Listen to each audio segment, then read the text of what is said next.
nouvelles brèves vous sont données à chaque heure. Un bulletin d'information à 6h45 et à 16h15. Des éditions complètes à 12h45, 19h45 et à 22h GMT. Radio Guinée, le monde à l'écoute.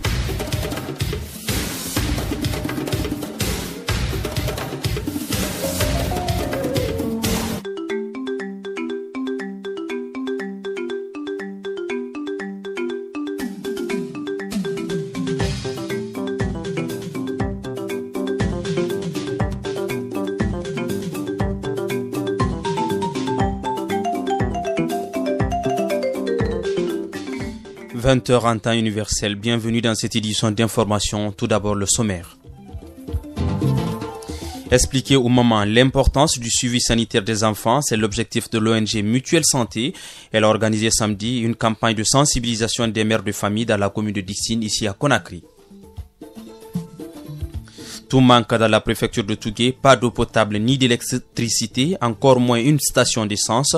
C'est le cri de cœur des autorités préfectorales à l'endroit du gouvernement. Des villes africaines hébergeront 1 milliard d'habitants en 2040, c'est le rapport des experts de la Banque mondiale réunis à Bamako, un phénomène qui engage une bonne part l'avenir du continent, ont-ils précisé. Et puis Erdogan a dépassé une limite, estime Angela Merkel. La chancelière allemande répond ainsi aux accusations de son homologue turc qui l'accuse personnellement de pratiques nazies. C'est tout pour les titres. Dans un instant, le détail.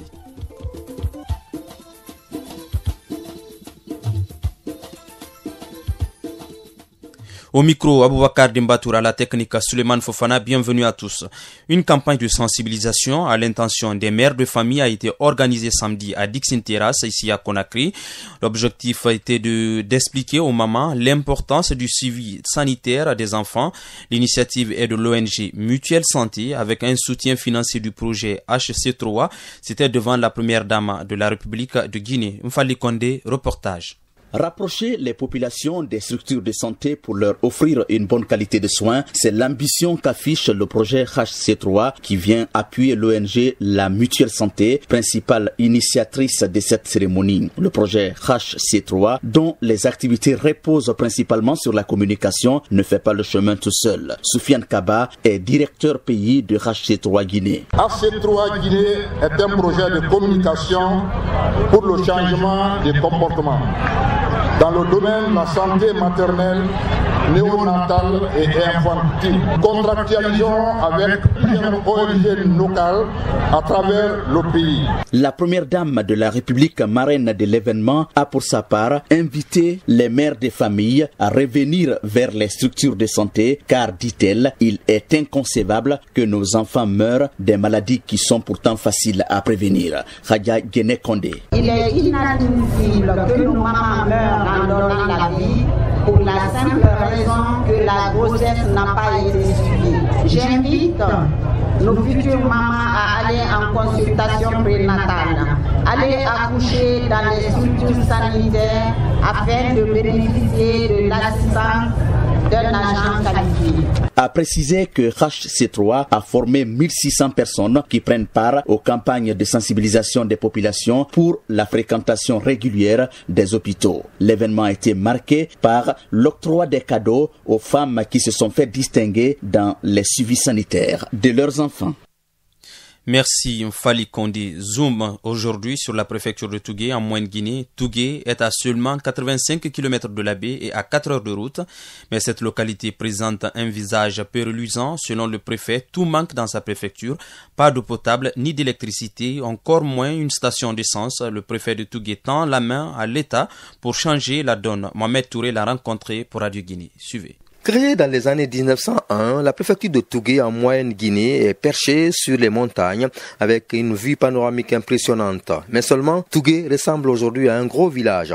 Elhaj Abdurrahman Kouimba, préfet de Tougué. Tout manque à Tougué pour le moment. Les infrastructures, la route, l'eau, en général, l'électricité, le tout manque. Vous avez dû voir les bureaux de monsieur le préfet, c'est-à-dire sont des bâtiments vétustes qui ont complètement perdu le sens de la durité parce parce que c'est très ancien et puis même le mode de construction est dépassé. Donc ça ne reflète nulle part l'autorité administrative d'une république comme la Guinée. La préfecture de Tougué ne dispose même pas de station d'essence. Les habitants se débrouillent comme ils peuvent dans les sous-préfectures. Nous avons également le problème de carburant de station, c'est-à-dire nous avons une station ancienne qui a été faite ici depuis le temps colonial, pas de station. Cependant, les sous-préfectures les plus grandes sont alimentées, telles que Kona, Koing, Kole, et il y a des stations. Donc vous vous ravitaillez dans ces sous-préfectures-là? Bien sûr, on se ravitaille dans ces sous-préfectures-là pour le moment. Cette situation n'est pas sans conséquence sur la population. Ça a un impact très sérieux sur la vie de la population parce que d'abord,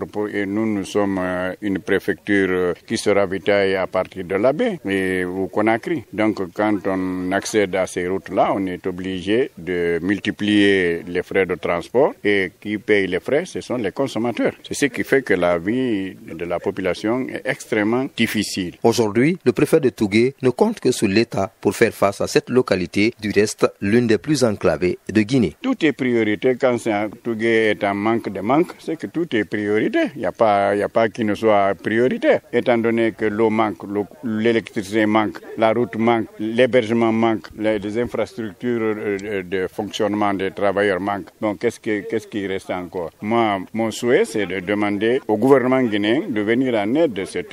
On lance un SOS pour nous sauver de cette situation-là. À l'image de Tougué, plusieurs autres villes de l'intérieur se trouvent également dans cette situation. Merci Mohamed Touré. La problématique de la lecture en milieu scolaire alimente toujours les débats en Guinée. En cause, le manque de bibliothèques dans les écoles, la démission de certains de nos parents ou encore le désintéressement des apprenants à la lecture. Conséquence, le faible niveau des élèves encore en culture générale, à l'écrit et même à l'oral. Bintou Traoré signe ce reportage. L'étude, ça coûte. Et puis, quelle étude?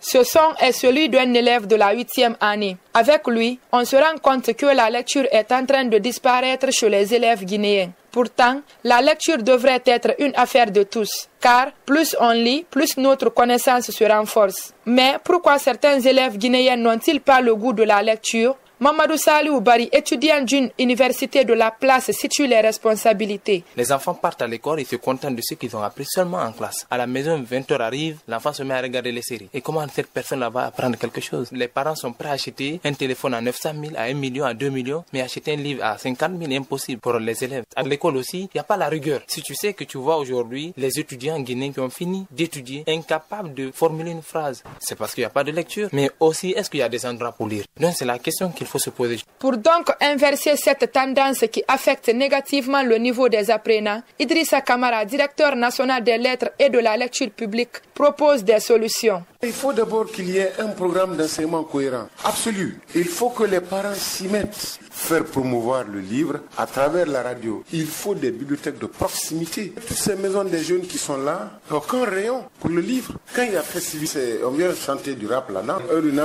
Il faut des animateurs culturels dans ces maisons de jeunes qui doivent aller vers le livre. L'ensemble des solutions proposées par le directeur national des lettres et de la lecture publique seront utiles pour les apprenants si seulement elles ne seraient pas un coup d'épée dans l'eau. Merci Bintou. L'héritier de Sunjulun Sissoko, Abdoulaye Sissoko, est en Guinée. Il est venu rencontrer les autorités en charge de la culture pour un concert et une exposition sur la Kora. Ici à Conakry, c'est une façon de remémorer l'histoire de nos ancêtres artistes. On l'écoute, Abdoulaye Sissoko. Mon papa Sunjulu, le roi de la Kora, il a été sacré par le président Ahmed Sékou Touré, ici, en Guinée, lors de l'inauguration du Palais du Peuple. Donc nous voulons restituer à la Guinée la dernière Kora de Sunjulu Sissoko, au peuple et aux autorités guinéennes pour la postérité au musée national des arts de la Guinée. D'autant qu'il a été un des pensionnaires des ballets africains. C'est par la suite qu'il a donné son frère, Bakary Sissoko, à Keita Foteba, pour que celui-ci le remplace, lui étant un fils unique. Dans tout ça, c'est remémorer l'histoire. Il ne faut pas que nos pionniers, nos papas et tous les artistes se meurent à petit feu par l'oubli. Donc ils ont travaillé, ne serait-ce que par satisfaction, faire revivre leur mémoire, à ce que les jeunes aussi sachent que dans le passé, il y a des artistes qui ont évolué dans la culture, qui ont été les porte-drapeaux de notre patrimoine national, qui est la Kora. Il y a les Djimbé, il y a les balafons, mais nous nous occupons, nous pensons à la Kora, c'est parce que c'est ce qui nous concerne. Pour l'héritière de Bakary Sissoko, la Kora est leur vie et elle demande aux autorités en charge de la culture et le président de la République de soutenir ce projet, une façon de sauvegarder notre identité culturelle.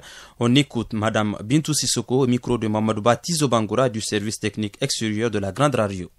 Vraiment, je veux dire au ministre de s'occuper de ça.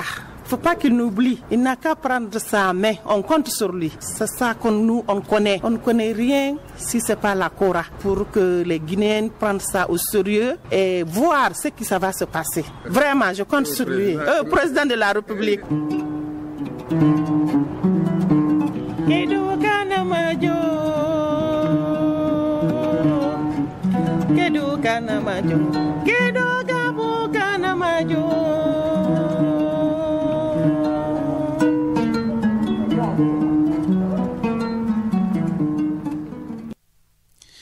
Aujourd'hui, nous faisons un zoom sur les rues de Conakry pour voir ce qui se passe pendant les heures de pointe.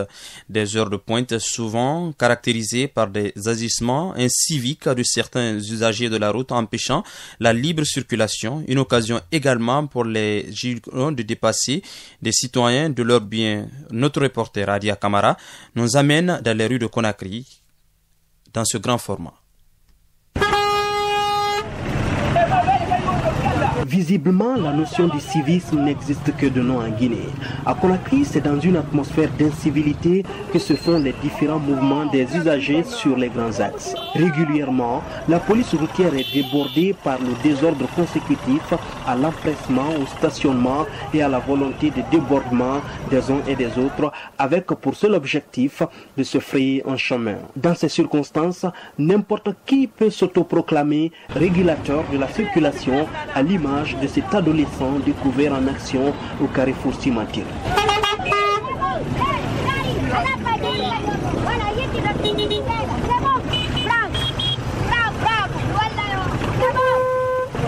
À cause de ce désordre, des embouteillages persistent toute la journée jusqu'à tard la nuit dans la capitale Conakry. Et c'est dans ces embouteillages émaillés d'incivisme que certains profitent pour dérober des objets. Au cours d'un de nos parcours nocturnes, nous assistons à Sophonie Agar à une scène de brutalisation d'un présumé voleur de téléphone. Qu'est-ce qu'il a fait? Il a volé quoi? Avec qui? Nos femmes là. Effectivement, la victime en question confirme avoir été dépossédée de son téléphone. J'étais dans le taxi, ma fille m'appelait. Le téléphone était dans ma main. Le temps de mettre dans mon sac, c'est dans ce cas-là, il a pris le téléphone. Allez en courant. L'autre aussi est sorti. Il a suivi. L'accusé, violemment tabassé par la foule en colère, avec son visage ensanglanté, tente de nier les faits. Malheureusement, la foule extrêmement remontée estime qu'il n'a pas droit à la parole. C'est pas moi qui ai volé. C'est pas toi. C'est pas toi. C'est pas toi. C'est pas moi qui ai volé. Il y a beaucoup de gens. C'est pas regarde le malade là. C'est pas toi.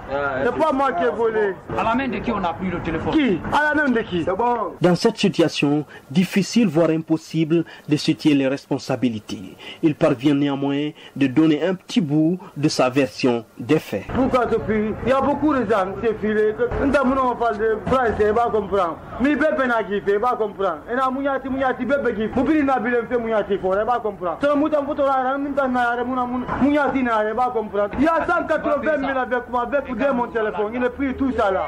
Regarde le malade là. J'ai dit, moi je suis taximètre, moi je suis pas voleur. Selon lui, il était au même titre que les autres à la poursuite du voleur. Seulement, il fait les frais de s'être distingué au cours de la course. Malgré ses explications, l'on pense qu'il n'a toujours pas droit à la parole. Ainsi, il est jeté en prison avec le corps ensanglanté et le visage défiguré sans la moindre enquête sur la véracité des accusations. Des populations et des forces de sécurité qui se moquent bien du droit humain et du civisme. Un peu plus loin, on rencontre plusieurs dizaines de véhicules dans le sens inverse avec pour prétexte l'embouteillage ne bouge pas. La police est débordée et les gendarmes qui veulent rétablir l'ordre sont aussi violemment attaqués par des conducteurs et des passagers.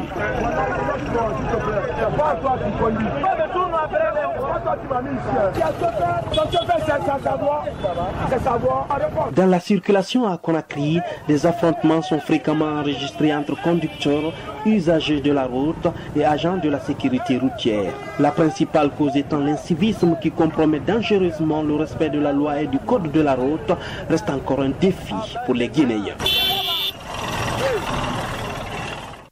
Vous écoutez Radio Guinée, la suite de notre journal.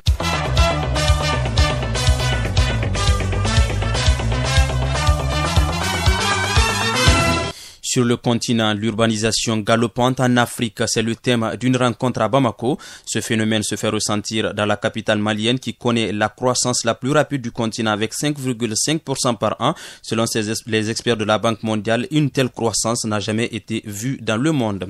Au Tchad, l'opposition conteste la visite annoncée de Marine Le Pen, candidate de l'extrême droite française. Le parti qualifie Marine Le Pen de xénophobe. La candidate est attendue en milieu de semaine prochaine au Tchad. La Somalie veut faire la lumière sur la mort de ses ressortissants au Yémen. Une dizaine de réfugiés somaliens ont été tués vendredi au large des côtes yéménites. Leur embarcation a été la cible d'une attaque de la coalition dirigée par l'Arabie Saoudite. Le porte-parole de cette coalition écarte toute responsabilité dans cette attaque. En République démocratique du Congo, la justice a annoncé avoir arrêté 7 militaires accusés de crimes de guerre dans le centre du pays. En février, une vidéo tournée dans cette localité montrait des hommes en uniforme tirer sur des villageois non armés. 400 personnes ont été tuées.